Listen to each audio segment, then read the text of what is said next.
on them. He is grateful. He is determined, respectful, purpose-driven. He is a gentleman in every way.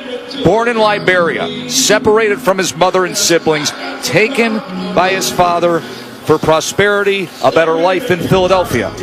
His father was shot and killed there just a year into their ventures to the U.S. He was taken to Providence by acquaintances. At point, he was homeless. Boxing saved him. The gym became his home. And then adopted by caring people, the Clarys, thus the name.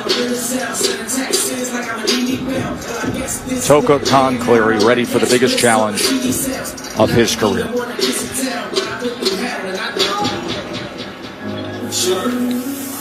There have only been 4 Americans to win an Olympic medal and become a professional world champion in the last 20 years. One is sitting to my far right and is one of my broadcast partners. Another is making his way to the ring.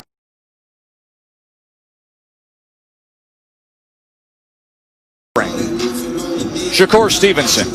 He has been destined for greatness for a very long time.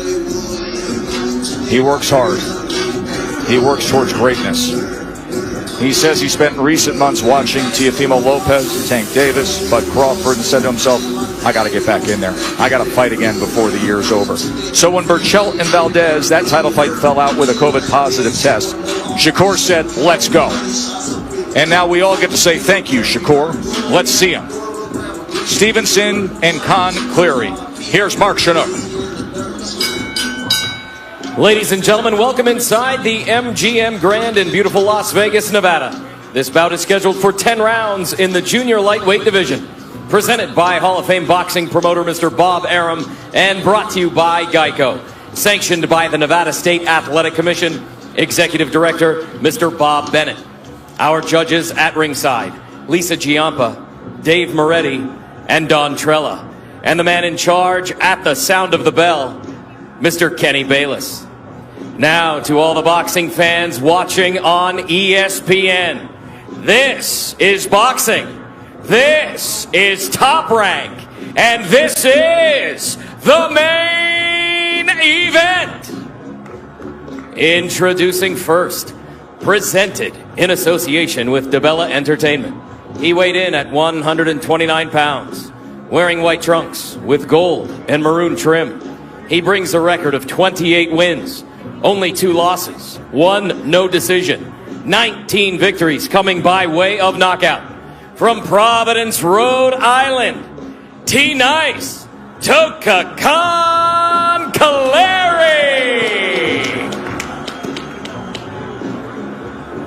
Now introducing out of the red corner, presented in association with Antonio Leonard Promotions. He weighed in at 130 pounds, wearing red trunks with black trim. He brings a perfect record, 14 wins, no defeats, 8 victories coming by way of knockout. He is a former featherweight world champion, the 2016 Olympic silver medalist from Newark, New Jersey, Shakur Stevenson.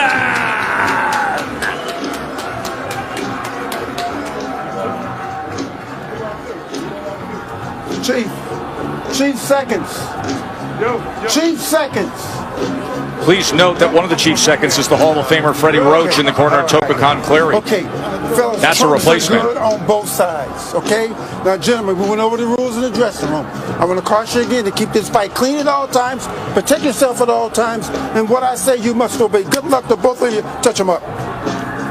So Freddie Roach steps in because Toka Kahn Clary's trainer, Hector Bermudez, tested positive for COVID, was not allowed to be here in the bubble.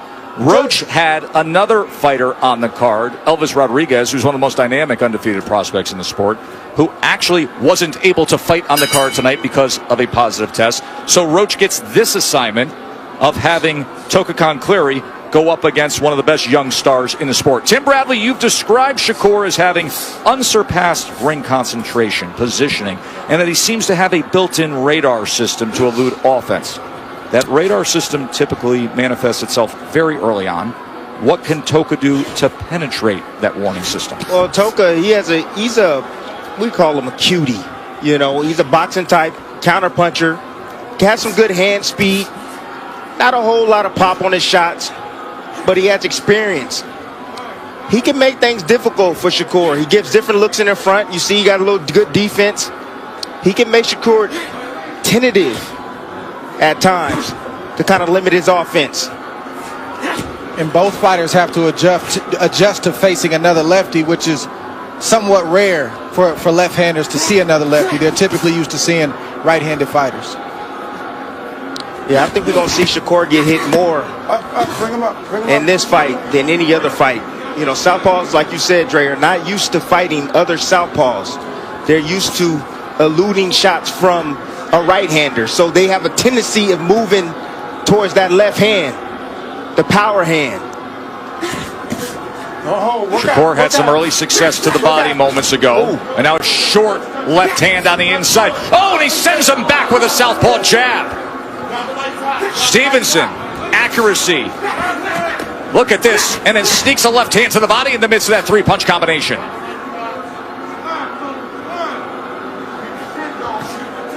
It's always the ideal situation is to get some respect early if you're a fighter. If nothing else, buzz the opponent. That allows you to settle down and implement the game plan that you want to implement.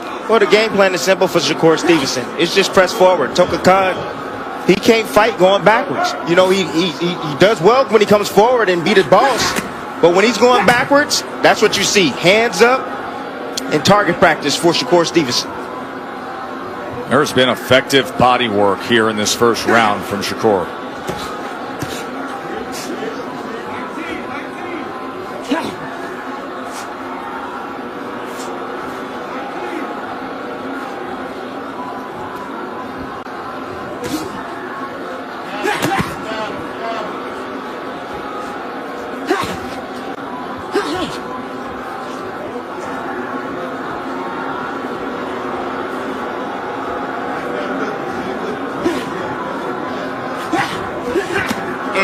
Another left hand to the body.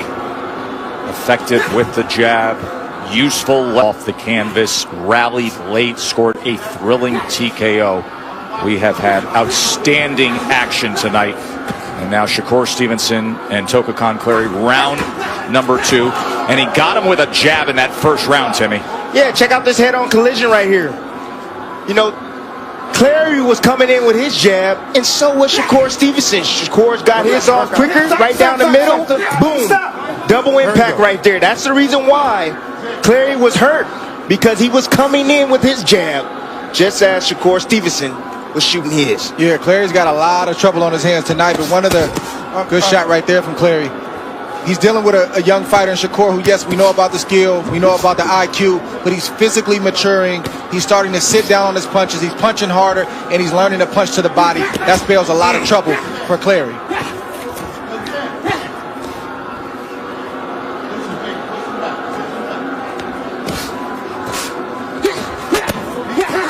Uppercut comes in after the body shot from Stevenson. Great looking combination. And now Toka Kahn Clary trying to get to that belt line himself as Stevenson continues to work behind the jab. Doubles up that southpaw jab and goes to the body with the left yet again. Every time Clary tries to mount an offense, Shakur does what he's supposed to do. He steals the play, he answers Clary and discourages Clary all over again. And I think discouraging is a great descriptive, being opposite Shakur Stevenson. The sublime skill, the athleticism, the total package. He is sweeping that left hand across the belt line and now tries to split the guard with a straight left. Clary is a good fighter, but when you're facing this kind of heat, sometimes you can forget that you actually belong in a ring with a guy. Doesn't mean that you can beat him, but he has enough skill to be able to, give Shakur some work and to try to create some offense and make something happen, but he's just not having time to think, and these shots are heavy shots that he's getting hit with. How challenging is it, Timmy, with what Dre just said, that phrase, not having time to think? Well, you don't have time to think, you don't have time to set up. Clary is a counterpuncher. That's in his heart. That's what he is. Very cautious, very tentative. He needs space to be able to work. And he does it coming forward. He does it well coming forward with his hand speed. But when he's moving backwards, he can't do anything at all. And Shakur Stevenson has already figured that out. End of 2. Stop. Ringside, as we are appreciating the work so far of Shakur Stevenson through 2 rounds. Through 2 rounds, Shakur Stevenson has landed 48% of his body punches. He has landed 13 body punches. He is overall 27 of 85. 23 of those 27 are power connects. Toka Kahn Clary is 13 of 94, landing only 14% of his punches thrown at the elusive Stevenson. That's the punch that Clary has to continue to throw, is the right jab. But he starts to become enamored with Shakur Stevenson's offense instead of trying to focus on his. He's got to keep that jab going. That jab will allow him to land some other shots. And then he needs to counterpunch it more often. You know, Clary, he's throwing 1 shot at a time. Come back with combinations. You know, when you're getting hit with shots, man, you got to hit the man back. Hit him back. Just don't take it. Bernardo, what is Freddie Roach saying in the corner of Toka Kahn Clary? Exactly what you would expect from a Freddie Roach corner. He said Toka's got to be first. I mean, he's feeling his power because he's allowing Shakur to get off first. What he needs to do is walk to him. That's exactly right. Go spinning. Walk to him, be aggressive. Turn it into a dogfight.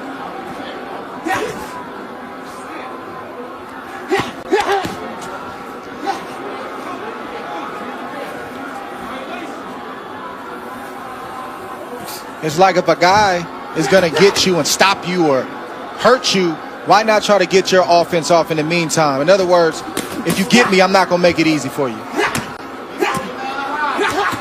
But those are the kind of discouraging shots that keep Clary with his hands in his pockets and discourages him from throwing because he gets disciplined every time he gets off.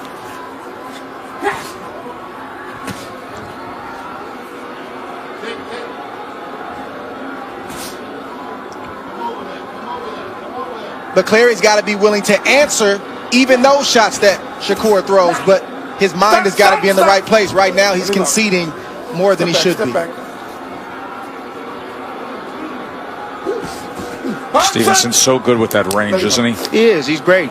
You know, that's what makes Stevenson. You know, he can fight at any range. 1, 2, he's always in control and concentration. That's what it takes to be able to use that skill. And at this level and at this pace, you know, you got to have supreme concentration. He sees everything coming inside that ring. Won a title at 126 pounds in his 13th pro fight.